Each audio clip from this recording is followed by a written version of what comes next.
எல்லாம் வல்ல சிவபெரும்பொருளின் திருவருளும் குருவருளும் உள்நின்று உணர்த்த வேண்டி என்னை விட பெரியோர்களை எல்லாம் தாழ்ந்து வணங்கியும் முன்னை தவத்தின் பயனாக சிவஞான ஈட்டத்தால் சிவஞான செய்திகளை நுணுகி அறிந்து கொள்ள வேண்டும் என்று வேட்கையுடன் என்னை தொடரும் அன்பர்களுக்கு எல்லா சிவநலன்களும் எய்தப்பெற வேண்டும் என்று வாழ்த்தியும் இந்த சிவஞான வேள்வியை எழில்ஞான பூஜையை தொடங்குகிறேன்.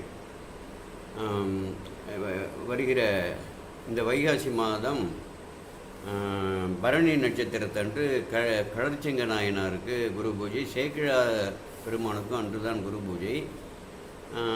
நமக்கு திருமுறைகளை எல்லாம் எடுத்து தந்த திருமுறையெல்லாம் எடுத்து கொடுக்க இறைவனின் கருவியாக இருந்த பொல்லாப்பிள்ளையார், திருநாரையூர் பொல்லாப்பிள்ளையார் அருள் பெற்ற நம்பியாண்டார் நம்பிகள் 11ஆம் திருமுறைகளே பல நூல்களை வகுத்து கொடுத்த நம்பியாண்டார் நம்பிகள் அந்த அருளாளர் அவதரித்த நாளும் அது இறைகர்கள் கூடிய நாளும் அந்த வைகாசி பரணி நட்சத்திரம் அன்று. அதனால் அவருடைய வரலாறை நாம் புரிந்து கொள்ள வேண்டும். அதை விட இந்த திருமுறைகள் எப்படி நமக்கு கிடைத்தன, ஏன்னா பெரும்பங்கு அவர் ஆற்றி இருக்கிறார். திருமுறைகள் நமக்கு கிடைக்க பெரும்பங்கு அவர்கள் ஆற்றி இருக்கிறார். திருமுறைகள் நாம் எப்படி கிடைத்தன என்பதை நாம் அறிந்து கொள்ள வேண்டியது ஒவ்வொரு சைவர்களோட ஒரு கடமை. இது ஒரு ஆதாரத்தை நாம் புரிந்து கொள்ள வேண்டும். பொதுவாக ஏபி நாகராஜன் அவர்கள் எடுத்த ராஜராஜ சோழன் என்ற திரைப்படத்திலே ஓரளவு அவர் இந்த வரலாற்றை சொல்லியிருக்கிறார். ஆனால் நான் அதை திரைக்கதை போக்காக கொண்டு போகாமல் அப்படியே தான் போய்விடுகிறார்கள். ஏதோ சினிமாத்தனமாக என்று சொல்வார்கள் அல்லவா, இது முற்றிலுமாக நம்பி அதை ஏற்றுக்கொள்வதாக இல்லாமல் அதை பற்றி சிந்திக்காமலே அப்படி ஒரு காலம் போகிறது. மிகவும் நுணுகி நாம் அறிந்து கொள்ள வேண்டும். இந்த வாய்ப்பு இந்த நம்பியாண்டார் நம்பிகளுடைய குரு பூஜை வருவதை முன்னிட்டு எனக்கு இறையருளால் கிடைத்தது. அதனால் இது கூடியவரை நுணுகி இந்த வரலாற்றை யார் நமக்கு கொடுத்திருக்கிறார் என்றால் உமாபதி சிவனார் கொடுத்திருக்கிறார். கொற்றவங்குடி உமாபதி சிவனார் சித்தாந்த அட்டகம் என்று சொல்லக்கூடிய 14 சித்தாந்த நூல்களிலே 8 நூல்களை விரித்து ஓதியவர். அருள்நந்தி சிவாச்சாரியரோட சீடரான மறைஞான சம்பந்தருடைய சீடர் என்பதை அந்த சந்தானக்குறவர் புறச்சந்தானக்குறவர் பரம்பரையிலே வந்தவர் என்பதை எல்லோரும் அறிவோம். அப்படிப்பட்ட பெருமகனார் இறைவனை சிந்தித்து இறையருளை சிந்தித்து இந்த நம்பியாண்டார் நம்பிகளோட திருவடி சிந்தித்து பொல்லாப்பிள்ளையாரை சிந்தித்து நமக்கு அந்த திருமுறை கண்ட வரலாறு எப்படி வருங்க. ஏன்னா 200 ஆண்டுகள் தான் இவர்களுக்குள்ள வித்தியாசம். 200-250 ஆண்டுகள் தான். ஏன்னா ராஜராஜனோட காலம் 11ஆம் நூற்றாண்டு. அந்த காலத்தில் தான் இந்த திருமுறைகள் எடுக்கப்பட்டிருக்கின்றன. அப்பொழுது நம்பியாண்டார் நம்பிகள் இருந்திருக்கிறார்கள். அப்புறம் எவ்வளோ காலம் வாழ்ந்தார் என்பது நமக்கு தெரியாது. அதன் பிறகு 13ஆம் நூற்றாண்டில் தான் மெய்கண்டார் வருகிறார், அருள்நந்தி சிவாச்சாரியார். அப்புறம் அவர் சீடர்னா 13ஆம் நூற்றாண்டு 14ஆம் நூற்றாண்டு தொடக்கத்துக்குள்ளே உமாபதி சிவனாருடைய காலம் என்று நாம் எடுத்துக்கொண்டால் கூட ஒரு 200-250 ஆண்டுகள் இடைவெளி. இந்த உண்மைகளை எல்லாம் இறை அருளிப்பாட்டு உண்மைகளை எல்லாம் மறையோர்கள் கண்ணே போல் காத்திருப்பார்கள். எந்தவித பிறழ் செய்திகளை எல்லாம் உள்ளே புகாமல் காத்திருப்பார். அப்படி தொடர்ந்து வந்த அந்த கருத்துக்களை எல்லாம் தொகுத்து நமக்கு திருமுறைகள் எப்படி கிடைத்தன என்று உமாபதி சிவனார் 45 பாடல்களிலே விநாயகர் போற்றுதல் தவிர மீதி 45 பாடல்களில் மிகவும் துல்லியமாக விரித்திருக்கிறார். அதை நாம் முழுவதுமாக அறிந்து கொள்ள வேண்டும். சோழர்களை பற்றி தெரியும். சோழ மன்னர்கள் வேறு எந்த சமயத்தையும் எந்த காலத்திலையும் சார்ந்தவர்கள் இல்லை. அந்த ஒரு பெருமைக்கு உரியவர்கள் சோழ மன்னர்கள். கூன்பாண்டியன் கூட சமண சமயம் சார்ந்து பின்னால் நமது சோழ நாட்டில் உதித்த ஞானசம்பந்த பெருமான் அவதரித்த ஞானசம்பந்த பெருமானால் மீட்டெடுக்கப்பட்ட வரலாறு இருக்கிறது. பல்லவ மன்னன் சமண சமய சார்ந்த கருத்து இருக்கிறது. அங்கே இளங்கோவடிகள் சேர மரபிலே வந்த ஒரு இளவரசர் புத்த சமயம் சார்ந்த சமண சமயம் சார்ந்த வரலாறுகள்லாம் இருக்கின்றன. இந்த அளவுக்கு பார்க்கும் பொழுது சோழர்கள் நானும் கோவை திரு வசந்தகுமார் கற்பகம் பல்கலைக்கழக வேந்தர் நாங்கள் இருவரும் ஒரு நண்பர்கள். 2000 ஆண்டு தொடங்கி 1999 இறுதி பகுதியிலே தொடங்கி சோழ நாட்டிலே கிட்டத்தட்ட ஒரு 500 ஆலயங்களுக்கு மேல் திருப்பணி தொடர்பாக போய் தேடியும் திரிந்து அலைந்து என்று சொல்வார்கள். அப்படிலாம் அந்த பணிகளை எல்லாம் ஆற்றி வரும்பொழுது தான் வியந்த சோழர்கள் ஆட்சியை நடத்தவில்லை.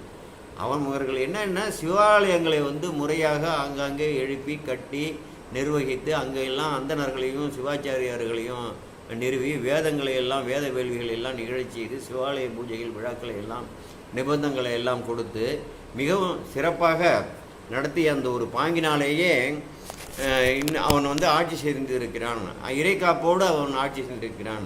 அங்கே சிவபெருமான் ஆட்சி செய்ய சோழர்கள் இந்த ஆலயங்களை எடுத்து கட்டி இந்த திருமுறைகளை எல்லாம் போற்றி வேத வேள்விகளை எல்லாம் போற்றி வேதாகம வேள்விகளெல்லாம் போற்றி செய்து உலகை வந்து புறந்து காத்திருக்கிறார்கள் என்ற ஒரு உண்மையை நாங்கள் நேரடியாக அறிந்து கொண்டோம். அதை இந்த இடத்துல நான் சொல்லிக்கொள்ள கடமைப்பட்டிருக்கிறேன். ஏன்னா அனுபவபூர்வமாக இது இன்று மாறிவிட்டது. இன்றைக்கு காலம் வந்து எப்படியோ தலைகீழாக மாறிவிட்டது. அதுவும் இந்த கடந்த ஒரு 65 ஆண்டுகளாக ஒரு பெரிய மாற்றம் உலகியல் வாழ்வியல் முறையிலேயே இருக்கட்டும், தமிழக வாழ்வியல் முறையிலாக இருக்கட்டும், பெரிய மாற்றங்கள் ஏற்பட்டிருக்கின்றன. இந்த சூழ்நிலையிலே நாம் வந்து எந்த சூழ்நிலையிலும் எப்படி முப்புறமே வந்து முப்புறத்தில் இருக்கக்கூடிய அசுரர்கள்லாம் சிவ வழிபாட்டிலிருந்து பிறந்து புறநடையிலே வந்து சென்றபொழுது எந்த மாயையிலும் வந்து ஆட்படாமல் மூவர் வந்து சிவத்தை பற்றி நின்றவர்கள் தப்பிப்பது போல தப்பித்த வரலாறு போல நாம் சிவத்தை பற்றிய நமக்கு உலகத்தை பற்றி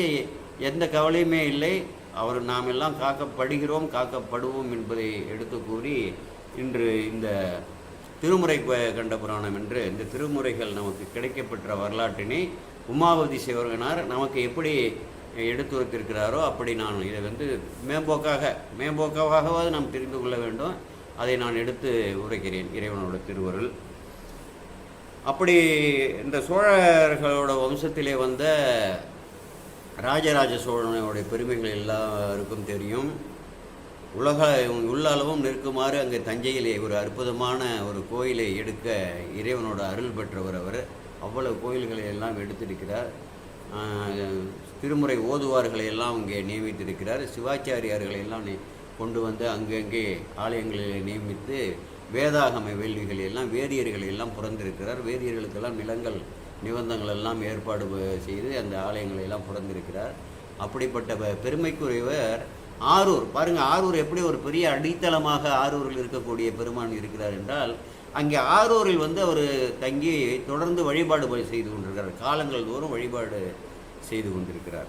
அந்த காலகட்டத்திலே அங்கே ஒரு திருமுறை வந்து ஓதக்கூடிய ஒரு பெரியவர் ஆலயத்தில் வந்து தேவார திருமுறை பாடல்கள் அவருக்கு கிடைத்த அளவுக்கு ஓரிரு பாடல்களோ ஒரு பதிகங்கள் முழுமையாகவோ கிடைத்த அளவுக்கு ஒவ்வொரு காலங்கள் தோறும் அந்த மூவர் தேவாரங்களை ஓதி அதோட பொருளையும் உரைக்கிறார்.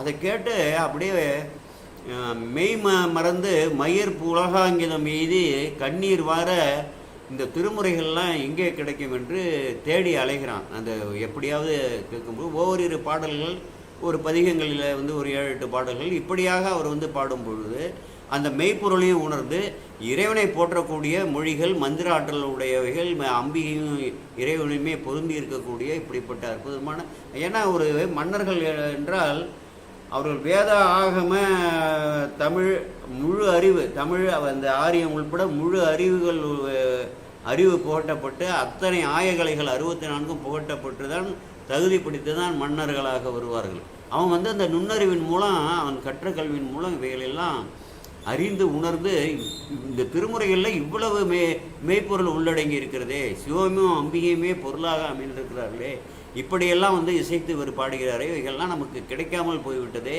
என்று எங்கேயும் தேடி அழைகிறான். பலரிடம் வந்து கேட்டெல்லாம் வந்து ஒரு நையும் மனத்தினராகி விடுறான். என்னடா இப்படியெல்லாம் வந்து கேட்டு நமக்கு கிடைக்கலையே அப்படின்னு சொல்லி மன நைந்து அவன் இருக்கக்கூடிய நாளில் இறைவனை வந்து வேண்டிக் கொள்கிறான், எப்படியாவது இந்த திருமுறைகள்லாம் எங்களுக்கு கிடைக்க வேண்டும்னு சொல்லி.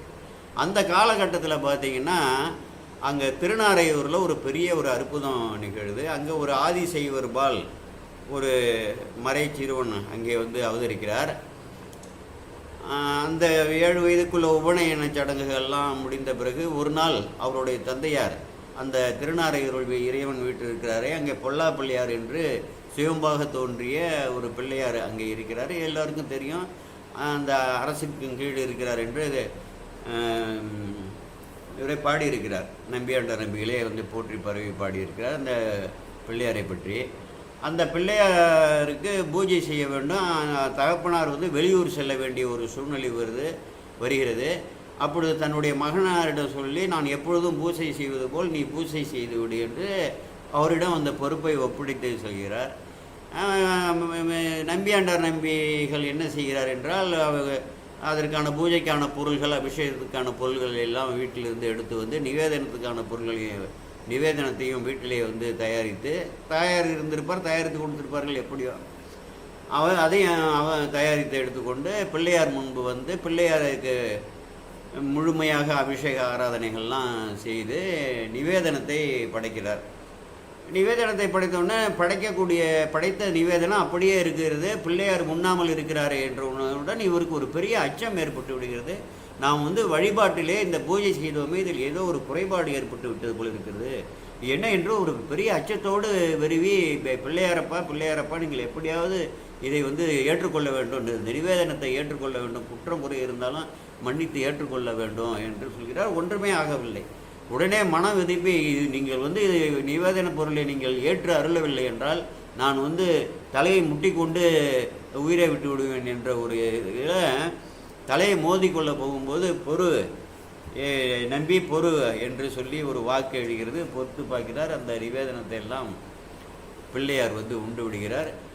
இப்படியாக இருக்க மறுநாளும் அதே கதை நடக்கிறது. அதே போய் நிவேதனம் செய்கிறார், பிள்ளையார் உண்டு விடுகிறார். அப்பொழுது என்ன சொல்கிறாரு பிள்ளையார்கிட்ட, நான் இதற்கு மேலே வந்து காலம் தாழ்ந்து விட்டது, பள்ளிக்கு போனால் அந்த தேசிகர், அந்த குரு இருக்கார் இல்லையா, வேதாகம பாடசாலை குரு என்னை வந்து அடிப்பார். அதனால் இந்த ஆயக்கலைகள் 64 நீங்களே எனக்கு போதிக்க வேண்டும் என்று பிள்ளையாரை வேண்டிக் கொள்கிறார். வேண்டியதை ஈவான் கண்டா என்றால் சிவபெருமான் தானே பிள்ளையார். பிள்ளையார் யார்? சிவசக்தி சுரூபம், ஓங்கார சுரூபம் தானே, சிவபெருமான் தானே, வேற்று உயிர் இல்லையே. அதை நாம் வந்து புரிந்து கொள்ள வேண்டும். உடனே என்ன பண்ணுறாரு, அந்த பிள்ளையார் ஒடியில் இருக்கக்கூடிய நம்ம பெருமான் அவருக்கு அத்தனை கலைகளையும், ஆயக்கலைகள் 64 வேத ஆகம புராண உபநிடத கலைகள் எல்லாவற்றையும் அவருக்கு புகுதி, எல்லா ஞானத்தையும், எல்லாமே கலை ஞானம் கற்பித்தானே என்று எல்லா ஞானத்தையும் கற்பித்து விடுகிறார். இப்படி ராஜராஜ சோழன் இந்த திருமுறைகளை நாம் எப்படியாவது பெற வேண்டும் என்று பெரிய வேட்கையோடு இறைவனை வேண்டி மனம் வெம்பி இருக்கும் பொழுது இப்படிப்பட்ட ஒரு அற்புத நிகழ்வு அங்கு திருநாரையூரிலே, தில்லைக்கு மேற்கே உள்ள ஒரு திருத்தலத்திலே திருநாரையூரிலே நிகழ்ந்திருக்கிறது. அங்கே அவதரித்த ஒரு மறைச்சிறுவனுக்கு பிள்ளையார் அருளி செய்திருக்கிறார் என்ற நிகழ்வை அவர்களுக்கு தெரிவித்தவுடன் அவனுக்கு என்ன வருகிறதுன்னா, அந்த நம்பியாண்டார் நம்பியை கொண்டு அந்த பொல்லா பிள்ளையாரை வணங்கி நாம் இந்த திருமுறைகளை மீட்டு எடுத்து விடலாம் என்று உறுதியாக நம்புகிறான். ஆரூரர் திருவருளால், ஆரூரில் இருக்கக்கூடிய பெருமானுடைய திருவருளால் உறுதியாக நம்பி ஆரூர் இறைவனிடம் வேண்டி அருள் கொண்டு விடைபெற்று அங்கே தேவையான பொருளெல்லாம் இருக்குது பாருங்கள். பிள்ளையாருக்கு என்னென்ன வந்து பிடிக்குமோ, கனிகள், வாழைக்கனிகள், மாங்கனிகள், பலா, எள்ளுருண்டை, என்னென்ன வந்து அவருக்கு நிவேதன பொருளாக வந்து படைக்கப்படுமோ அவ்வளவு பொருள்களையும் எல்லாம் கொண்டு வந்து சேருங்கள் என்று சொல்லி எல்லோரையும் அழைத்து கொண்டு நேரடியாக அங்கே வந்து திருநாரையூர் சேர்ந்து விடுகிறான். கொண்டு வந்த பொருள்களில் பார்த்திங்கன்னா திருநாரையூருங்கிற அந்த சிறு கிராமத்தில் அந்த தளத்தில் வைத்தது போக பல ஊர்கள்லேயும் ஒருகாத தூரம் நிரம்பி வழி தான். ஏன்னா அரசன் ஆணையிட்டால் அது பொல்லா பிள்ளையார் வரலாறு எல்லாருக்கும் இன்னும் நன்றாக தெரிந்து விடுகிறது. இந்த பிள்ளையார் வந்து இந்த குழந்தை உணவு கொடுத்தது சாப்பிட்டாராம். ஏன்னா பிள்ளையார் சாப்பிட்டாரான்னு தானே கேட்பான், என்னடா உங்கள் சாமிக்கு படைக்கிறிய சாப்பிட்றாரான்னு தானே கேட்குறான். அந்த பிள்ளையார் வந்து அப்படி இந்த வைத்த நிவேதன பொருளை உண்டு விட்டாரான்னு சொல்லி எல்லாரும் அந்தந்த கிராமங்களில் உள்ளவர்கள்லாம் அவ்வளவு தானியங்களையும் பொருள்களையும் எள்ளுருண்டையும் குழக்கட்டை என்னென்ன வந்து பிள்ளையாருக்கு பிடிக்குமோ, வாழை, மா, பலா எல்லா வர்க்கங்களையும் கொண்டு வந்து சேர்த்து விடுகிறார். எல்லாத்தையும் வந்து அங்கே சேர்த்த உடனே இந்த மன்னன் பாருங்கள், ராஜராஜ சோழன் எப்படி இருந்தாலும் அப்போ அவருக்கு ஒரு 50 வயது இருக்கலாம் என்று நாம் வந்து ஒரு கருத்தில் கொள்வோமே, ஒரு 50 வயது. இந்த மறைச்சிறுவன் உபநயன சடங்கு முடிந்து ஒரு 9 வயது அல்லது 10 வயதாக இருக்கலாம் என்று நாம் ஒரு மதிப்பீடு செய்யலாம், ஒரு அனுமானத்தால் மதிப்பீடு செய்யலாம். அந்த ராஜராஜ சோழன் அந்த மறைச்சிறுவரிடம் வந்து பணிந்து வீழ்ந்து வணங்கி இந்த பொருள்கள்லாம் கொண்டு வந்திருக்கான் பாருங்கள், நிவேதன பொருள் எல்லாவற்றையும் பிள்ளையாரை நீங்கள் வந்து அது நிவேதனமாக எடுத்துக்கொள்ள சொல்லி வேண்டி நீங்கள் எங்களுக்கு செய்து கொடுக்க வேண்டும் என்று வேண்டுகிறான். உடனே அவர் ஏற்று அருளி என்ன பண்ணுறாரு, இப்போ அங்கே இருக்கக்கூடிய பொல்லா பிள்ளையார்கிட்ட மனமுருகி வணங்கி, மன்னன் ராஜராஜ சோழன் உங்களுக்காக இவ்வளவு நிவேதன பொருள்களையும் கொண்டு வந்திருக்காரு, நீங்கள் ஏற்றுள்ள வேண்டும் என்று அவங்க ஒரு பெரிய ஒரு மாயம் நிகழ்கிறது, ஒரு அற்புதம் நிகழ்கிறது. அவ்வளவு பொருட்களையும் மறைய செய்து விடுகிறார். நிவேதனத்தை ஏற்றருளி பிள்ளையார் நிவேதனத்தை ஏற்றருளி மறைய செய்து விடுகிறார். இது உடனே வந்து மன்னனுக்கு இதை விட வந்து ஒரு அங்கே கூடியிருந்த மக்களாக இருக்கட்டும், மன்னனாகலாம் எல்லாம் ஆர்த்து எழுந்து ஒழித்து மீளவும் வந்து என்ன பண்ணுறாரு மன்னன் ராஜராஜ சோழன் அந்த நம்பியாண்டார் நம்பிக்கு அந்த மூவர் அருளிய தேவார பாக்களை எல்லாம் நான் கேட்டேன். அவ்வளவு இசையாக அங்கே ஆரூர் பெருமான் முன்பு ஒருவர் பாடி பொருளுரைத்தார். இறைவனும் இறைவையுமே பொருளாக அங்கே இருக்கக்கூடிய அவ்வளவு மகிமை உடையவனவாக இருக்கின்றன. அவைகளை பொல்லாப்பிரிய பிள்ளையாரிடம் வந்து நீங்கள் எடுத்து சொல்லி அவைகள் எங்கே இருக்கின்றன என்று கேட்டு அருள் செய்யுமாறு நீங்கள் வேண்ட வேண்டும். அவைகளை வந்து கிடைக்கப்பெற வேண்டும். நீங்கள் அதற்கான உதவிகள் அனைத்தையும் செய்ய வேண்டும் என்று ஒரு விண்ணப்பத்தை அவரிடம் வைக்கிறார். நீங்கள் வந்து கவலைப்படாதீர்கள் என்று சொல்லி மீண்டும் அவர் பொல்லா பிள்ளையாரிடம் போய் புக்கு இருந்து உள்ளத்திலே அவருடைய திருவடியை நினைந்து மனமுருகி வேண்டி இந்த திருமுறைகளை எல்லாம் சிவபெருமானும் அம்பிகையுமே பொருளாக இருக்கக்கூடிய உலகோர்களுக்கு நன்மை அளிக்கக்கூடிய உலகத்தை உய்ய செய்யக்கூடிய இந்த திருமுறைகளை எல்லாம் எங்களுக்கு கிடைக்கப்பெற வேண்டும். மன்னன் அதை இறைஞ்சி தங்களிடம் வந்திருக்கிறான். எனக்கும் அந்த விருப்பம் இருக்குது. ஏன்னா இவருக்கு மட்டும் என்ன விருப்பம் இல்லாமலாம் இருக்கும், நானும் அதைகளை எல்லாம் அருளி வேண்டினா 6 நூல்கள் ஞானசம்பந்த பெருமானை பற்றியே எழுதியிருக்கிறார். நாவுக்கரசரை பற்றி ஒரு நூல் வந்து இயற்றிருக்கிறார்னா எந்த அளவுக்கு இந்த திருமுறைகள் மேலே திருவந்தாதி அத்தனை நாயன்மார்களையும் தொகுத்து திருத்தொண்டர் திருவந்தாதி ஏன் சுந்தரமூர்த்தி சாமிகளுக்கு தனியாக ஒரு பாடல் தொகுப்பு எழுதவில்லை என்றால், சுந்தரமூர்த்தி சாமிகள் வந்து அங்கே தொகுத்து கொடுத்த தொகையாகிய திருத்தொண்டர் தொகையை வகை செய்து ஒவ்வொரு பாடலாக விரித்தோதி அப்புறம் 6 நூல்கள் ஞானசம்பந்த பெருமானுக்கும் ஒரு நூல் நாவரசர் பெருமானுக்கும் எழுதியிருக்கிறார். அப்படிப்பட்ட ஒரு பெருமைக்கு உரியவர். அவரும் வந்து உளம் உருகி அங்கே பிள்ளையார வேண்டும் பொழுது அது வந்து இறைவனோட திருவுருள் ஒரு திருவிளையாடலை அங்கே நாரையூரில் இருக்கக்கூடிய சிவபெருமான் இயற்றுகிறார் என்பதை, ஆரூர் பெருமான் இயற்றுகிறார் என்பதை, கைலாய மலையான் இயற்றுகிறான் என்பதை நாம் புரிந்து கொள்ள வேண்டும். அப்பொழுது என்ன என்றால் அவருக்கு ஒரு வாக்கு கிடைக்கிறது. இந்த திருமுறைகள் எல்லாம் தில்லையிலே இருக்கக்கூடிய அம்பலக்கூத்தன் இருக்கிறாரே அவர் ஆடக்கூடிய அந்த பொற்சபையின் மேற்கு பகுதியிலே ஒரு அறையிலே வைத்து பூட்டி காப்பிடப்பட்டு அந்த மூவர் பெருமானோட கை அடையாளங்கள் இருக்கு பாருங்க, ஞானசம்பந்தர் அப்பர் சுந்தரமூர்த்தி சாமிகள் அந்த கை அடையாளங்களை வைத்து காப்பு செய்யப்பட்டிருக்கிறது. இந்த இது வச்சு முத்திரை பதிப்பாங்களே அதை போல் அவர்களோடது அருவமாக இருந்தாலும் இப்பயும் தான் இருக்கிறாரு. திருஞான சம்பந்தர் இருக்கிறார், திருநாவுக்கரசு பெருமான் இருக்கிறார், சுந்தரமூர்த்தி சாமி அருளாரெல்லாம் நம்ம விட கூடவே தோன்றா துணையாக இருக்கிறார்கள். அந்த நூல்களை எடுத்து படிக்கும்போதே அங்கே திருஞான சம்பந்தர் தோன்றா துணையாக இருப்பார், நாவரசர் இருப்பார், சுந்தரமூர்த்தி. இந்த பாவங்கள்லாம் நமக்கு வர வேண்டும். இதெல்லாம் உண்மை. எப்பொழுதுமே எங்கேயுமே இருக்கக்கூடியவர்கள், எங்கேயுமே நிகழக்கூடியதை காணும் ஆற்றல் பெற்றவர்களாக இறைவனோடு சேர்ந்து ஐக்கியமாகி இருக்கக்கூடியவர்கள். அப்படி வந்து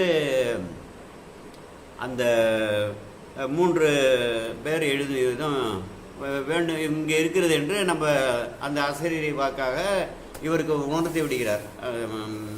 அதை வந்து மன்னனிடம் சொல்ல மன்னன் உடனே மகிழ்ந்து அந்த பரிவாரங்களை எல்லாம் கூட்டி கொண்டு நம்பிகளையும் பணிந்து இவரையும் அழைத்து கொண்டு தில்லைக்கு போகிறார்.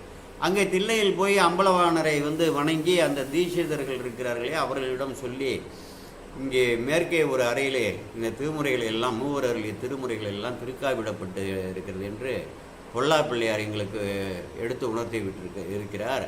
அவைகளெல்லாம் நாங்கள் பெறுவதற்கு நீங்கள் அருள் செய்ய வேண்டும் என்று தீட்சிதரிடம் விண்ணப்பிக்கிறார்கள். தீட்சிதர்கள் என்ன செய்கிறார்கள், அவர்கள் வந்து இந்த மூவரும் வந்தால் நாங்கள் திறந்து விடுகிறோம் என்று சொல்கிறார்கள். மூவரும் அந்த உடலை எடுத்துக்கொண்டு எந்த உடலை எடுத்துக்கொண்டு பூமியில் அவதரித்தார்களோ அந்த உடலை எடுத்துக்கொண்டு அவர்கள் வர வேண்டும் என்று சொல்லவில்லை. திருத்தி கூறுபவர்கள் எதை வேணாலும் சொல்லுவோம்.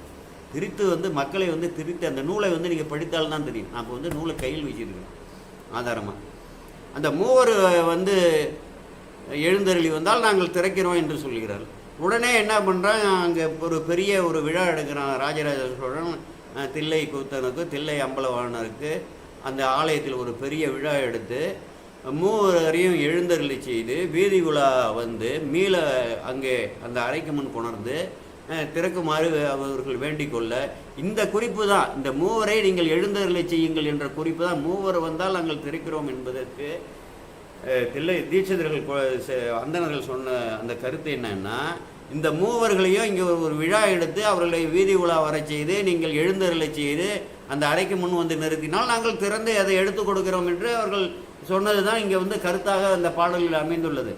இதை வந்து முற்றிலுமாக திரித்து தில்லைவாழந்தவர்கள் இந்த நூலை எடுக்கக்கூடாது என்று சதி செய்தார்கள். ஏதாவது வந்து இந்த இது நரகத்தை நோக்கி என்ன கருதுறானோ அதையெல்லாம் வந்து சொல்லக்கூடியவர்கள், இப்படிப்பட்ட இழி மக்கள்லாம் இருக்கக்கூடிய இந்த உலகத்தில் தான் நான் வந்து வசித்து கொண்டிருக்கிறோம் காலகட்டத்தில். தெளிவடையுங்கள், தயவுசெய்து நூலை வந்து முற்றிலுமாக ஆய்ந்து பார்த்து தெளிவடைய வேண்டும்.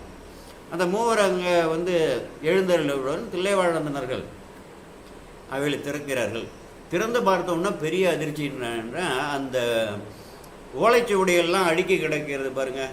ஓலைச்சுவடிகள் அடுக்கி கிடக்க இருக்கக்கூடிய இடங்களில் மேலே வந்து அப்படியே கரையான் புற்றால் வந்து முற்றிலுமாக மூடப்பட்டிருக்கிறது. இவ்வளவு கஷ்டப்பட்டு பிள்ளையாரோட அருள் பெற்று நாம் வந்து இங்கே வந்தோமே, இப்படி ஒரு நிகழ்வு இருக்கிறதே, கரையான்களால் அரிப்புண்டு போயிட்டுன்னா எல்லாரும் அதிர்ச்சி அடைகிறார்கள். நம்பியாகட்டும், மன்னர்களாக இருக்கட்டும், வந்த சேனைகளாக இருக்கட்டும், ஆயத்தார்கள், அரசியல் ஆயத்தார்கள், தீட்சிதர்கள் எல்லாருமே வந்து ஒரு பேரதிர்ச்சி அடைகிறாங்க. அப்போ என்ன செய்கிறாங்கன்னா, சரின்னு சொல்லி இவைகள்லாம் வந்து ஓலைச்சுவடிகளில் எழுதப்பட்டவைகள் கீரி தானே, ஆணியால் கீரி எழுதப்பட்டிருக்குங்கிறதால இவைகளை வந்து இந்த புற்றை அப்படியே மெதுவாக நீக்கி விட்டு இந்த தைலங்களை எல்லாம் அந்த ஓலைச்சுவடிகள் படுமாறு இட்டு அதை இன்னும் கொஞ்சம் உறுதிப்படுத்தி அவைகளை மீட்டு எடுக்கும் பொழுது மிகவும் குறைவாக அவங்க எழுதுறதுன்னா 49,000 பதிகம் நாவுக்கரசரே எழுதியிருக்காரு. நமக்கு 312 பதிகம் தானே கிடைச்சிருக்கு அவர் எழுதினத்தில். 49,000 பதிகம் வந்து நாவுக்கரசரே எழுதியிருக்காரு. நமக்கு கிடைக்கல, என்ன செய்கிறது?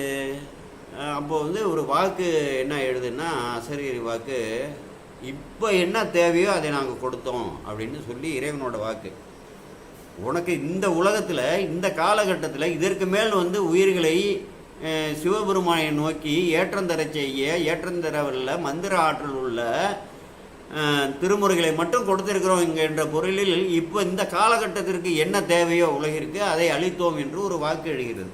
அப்போ இறைவாக்கே அப்படி வந்து எல்லோரும் கேட்க, மன்னன் மட்டுமல்ல எல்லோரும் அங்கு இருக்கின்றவர்கள் எல்லோரும் கேட்க ஒரு வாக்கு எழுந்தவுடன் அதற்கு மேலே அவர்கள் வருத்தப்படுவதற்கு ஒன்றுமே இல்லை. இவைகளெல்லாம் எடுத்து தூய்மைப்படுத்தி தொகுக்கிறார்கள். இதெல்லாம் தொகுக்கக்கூடிய பணியை நம்பியாண்டார் நம்பிகிட்டே அரசன் ஒப்படைத்து விடுகிறான். அப்பொழுது இறைவன் இதை என்ன செய்கிறாங்க, எருக்கத்தம்புலியூரில் இதுக்கு இசைத்து இருக்கார் இல்லையா, யார் இசைத்தார்? திருநீலகண்ட யாழ்ப்பாணர் மதங்க சூளாமணியார், அவரோட மனைவியானிய மதங்க சூளாமணியார் ஆச்சால்புரத்தில், அதாவது திருநள்ளூர் பெருமணத்தில் ஞானசம்பந்த பெருமானோட திருவுருள் கூடியவர்கள், அந்த ஜோதியில் கூடியவர்கள், அவர்கள் அவதரித்த எருக்கத்தம்புலியூருக்கு நாம் சென்று அங்கே உள்ள ஆலயத்தில் இருக்கக்கூடிய இறைவனிடம் இந்த திருமுறைகளை வைத்து வணங்கி இதற்கு இசையை எங்களுக்கு கண்டு அருள வேண்டும் என்று வேண்டினால் அவர் ஒரு வழி செய்வார் என்று சொல்லி மன்னனும் நம்பியாண்டார் நம்பிகள் எல்லோரும் சேர்ந்து அங்கே எருக்கத்தம்புலியூர், அங்கே தில்லையிலிருந்து மேற்கே அந்த ஒரு 25 கிலோமீட்டர் தொலைவு இருக்கு என்று நினைக்கிறேன். இப்பொழுது காட்டு மன்னார் கோவில் அது அந்த பகுதியில் தான் அந்த ஊர் இருக்கிறது. அந்த எருக்கத்தம்புலியூருக்கு செல்கிறார்கள். எருக்கத்தம்புலியூர் இறைவனோட அங்கே வந்து வேண்டும் பொழுது அப்பொழுது ஒரு குறிப்பு அந்த இறைவன் என்ன மொழிக்க சொல்கிறாருன்னா, அந்த திருநீலகண்ட யாழ்ப்பாணர் மரபில் வந்த ஒரு பெண்ணு பாடினி ஒருத்தி இருக்கிறா, அவளால் வந்து இதை எசித்து கொடுக்க முடியும் என்று சொல்லி சொன்னவுடனே அந்த பெண்ணை அவர்கள் அழைத்து கொண்டு நேராக தில்லை அம்பலவாணருக்கு முன்னாடி வந்து அந்த பெண் வந்து அவ்வளவு பண்களையும் வகுத்து கொடுக்குறார். நட்டப்பாடை முதலாக அவ்வளவு பண்களையும் வந்து வகுத்து கொடுக்க, அதிலிருந்து 7 திருமுறைகளாக முதல் 3 திருமுறைகள் ஞானசம்பந்த பெருமான் அருளியவை, முதல் 3 திருமுறைகள் 384 திருப்பதிகங்களை 3 திருமுறைகளாக தொகுத்து, அடுத்து கிடைத்த திருநாவுக்கரசு பெருமானின் திருமுறைகள் 312 திருமுறைகளையே கொடுத்து அவைகளை வந்து 4, 5, 6 திருமுறைகளாக ஆக்கி 1, 2, 3 திருஞான சம்பந்த பெருமான், 4, 5, 6 நாவரசர் பெருமானாக தொகுத்து 7வது திருமுறையாக சுந்தரமூர்த்தி சாமிகள் அருளியது 100 திருப்பதிகங்கள் தான் நமக்கு கிடைச்சிருக்கு. பெரிய இழப்பு. அதாவது இந்த திருமுறைகளை படிக்கக்கூடியவர்களுக்கு தான் இது ஒரு பேர் இழப்பாக அப்படி ஒரு தோன்றுகிறது. நாங்களும் இப்போ கிடைச்சதை முழுமையாக படித்து விடவில்லை. எல்லாத்தையும் நாங்கள் படித்து கரைச்சி குடித்து எடுத்துலாம் சொல்லலாம் எண்ணி விடவில்லை. ஆனால் மற்றவர்களை ஒப்பிடும்போது அதிகமாக படித்திருக்கிறோங்கிற அதை வந்து பெருமிதமாக சொல்லிக் கொள்வதில் தவறு கிடையாது. எங்களுக்கெல்லாம் ஏக்கம் இருக்குது. அந்த ஒரு 2 பாடல் குறைந்ததுன்னா அதில் மீதி 8 பாட்டில் என்ன எழுதியிருப்பார். நான் அங்கே திருவாடுதுறையில் நான் சுந்தரமூர்த்தி சாமிகள் அருளிய பாடலில் ஒரு 4-5 பாடல்கள் குறைகின்றனவே. இதில் அம்பன் 1000 ஆயிரம் பொழிகள் சூழ்ந்த கழுமல ஊரருக்கு அம்பன் 1000 கொடுப்பர் போலும் ஆவிடுதுறையினார் என்ன அப்பர் பெருமான் பாடினார். அதுபோல் சுந்தரமூர்த்தி சாமிகள் அந்த வரலாறு அங்கே சுட்டி இருப்பாரா. இப்படியெல்லாம் எண்ணி நாங்கள்லாம் ஏங்குகிறோம். இதெல்லாம் கிடைக்காது. ஆனால் இறைவனோட திருவுருளுக்கு மீதி சிந்திப்பது தவறு. இதே போதுங்கிற கருத்தில் அதுக்கப்புறம் என்ன பண்ணுறாரு, 8வது திருமுறையை அந்த 7 கோத்துடுறாரு. 7 கோவை செய்து விட்டு 8வது திருமுறையாக திருவாசகம் கோவை செய்யப்பட்டு, அடுத்தது 9வது திருமுறையாக திருமாளிகை தேவர், சேந்தனார், கருவூர் தேவர், பூந்துருத்தி கால நம்பி, கண்டராதித்தர், வேணாட்டடிகள், திருவாலியமுதனார், புருடோத்த நம்பி, சேதுராயர் உள்பட திருப்பல்லாண்டு சேந்தனாரோட திருப்பல்லாண்டு உள்பட 9வது திருமுறையாக கோவை செய்யப்பட்டு 10வது திருமுறையாக திருமந்திரம் சேர்க்கப்படுகிறது. அப்போ என்ன பண்ணுறாரு ராஜராஜ சோழன், திருவாளவுடையாரோட திருமுக பாசனம் இருக்குது, பானபத்திரருக்கு கொடுத்தாருல சேரமானுக்கு அனுப்பி பெருமாள் நாயனாருக்கு. அந்த திருமுக பாசுரத்திலிருந்து தொடங்கி நக்கீரர் முதலாக அந்த அவர்கள்லாம் கொடுத்த அந்த நூல்கள்லாம் இருக்கு இல்லையா, அவைகளையெல்லாம் தொகுத்து நீங்கள் 11ஆம் திருமுறையாக வகுக்க வேண்டும் என்று கேட்டுக்கொள்ள, அவைகளையெல்லாம் தொகுத்து அப்புறம் நம்பியாண்டார் நம்பிகள் பாடின நூல்கள்லாம் இருக்குது பாருங்கள். மொத்தம் ஒரு 10 நூல்கள் அவர் பாடியிருக்காரு.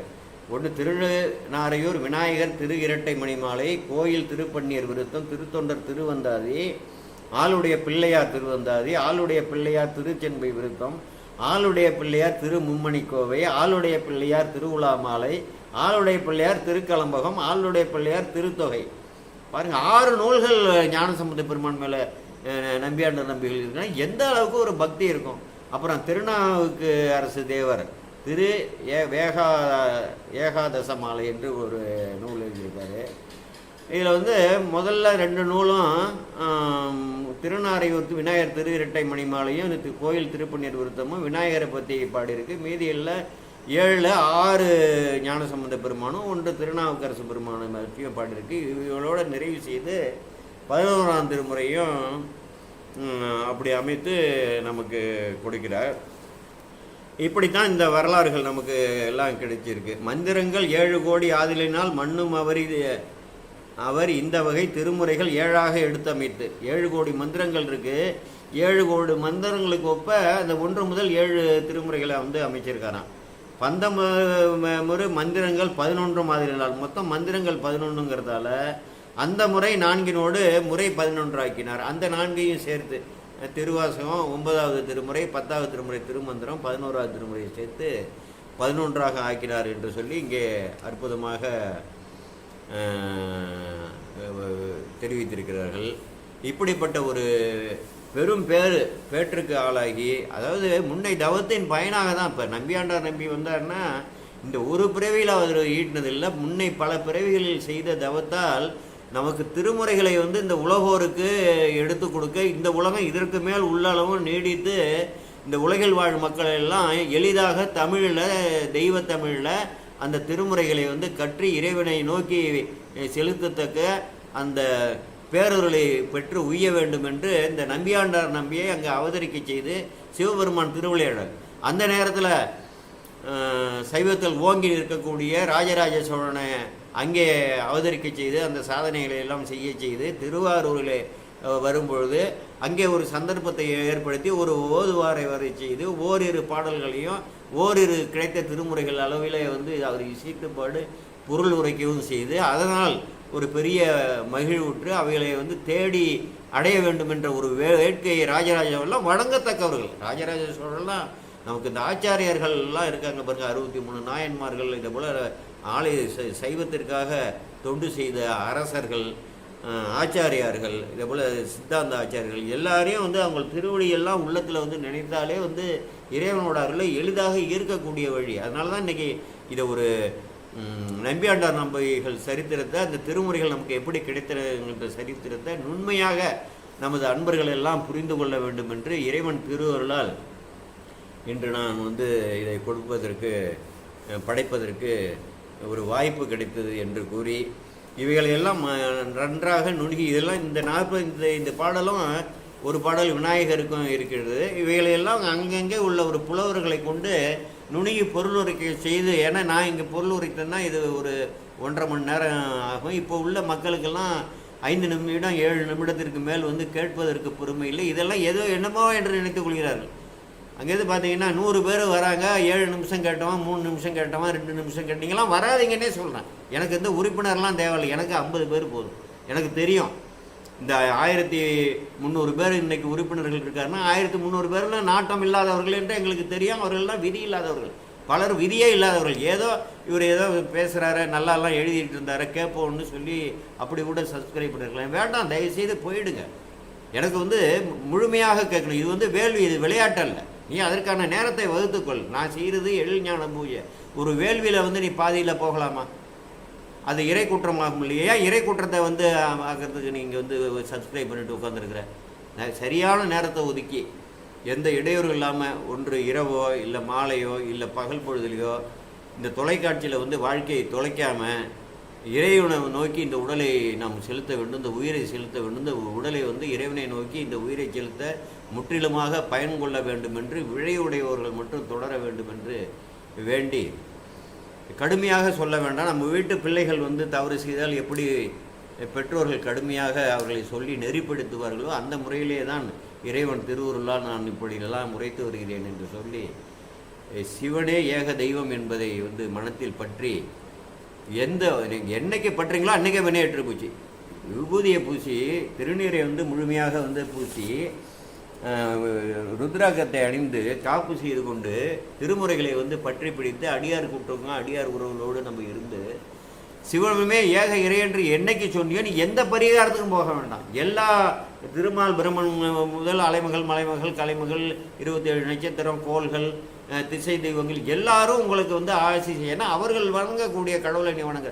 அதுக்கு மேலே சிவபெருமான நிர்ணயித்த வினையை வந்து உங்களுக்கு ஊட்டக்கூடிய அதிகாரம் அவர்களுக்கு அற்று போயிடுகிறது. நம்ம நேரடியாக சிவகாப்புக்கு வந்து விடுகிறோம். இதே வந்து முதலில் வந்து புரிந்து கொண்டு சொல்லி ஏக இறை சிவம் என்ற ஒரு உறுதிப்பாட்டுக்கு வந்து நீங்கள் வந்து ஜோசியமோ எதுவுமே வேண்டாம், இந்த பரிகாரமும் வேண்டாம், அந்த நிலைக்கு வந்து விட்டால் உங்களுக்கு சிவகாப்பு கிடைத்து விடும் என்று சொல்லி எல்லோரும் எல்லா நலனும் அடைய வேண்டும் என்று இறைவனை இறங்கி கோமல் சேகராகிய நான் விடைபெறுகிறேன். வணக்கம்.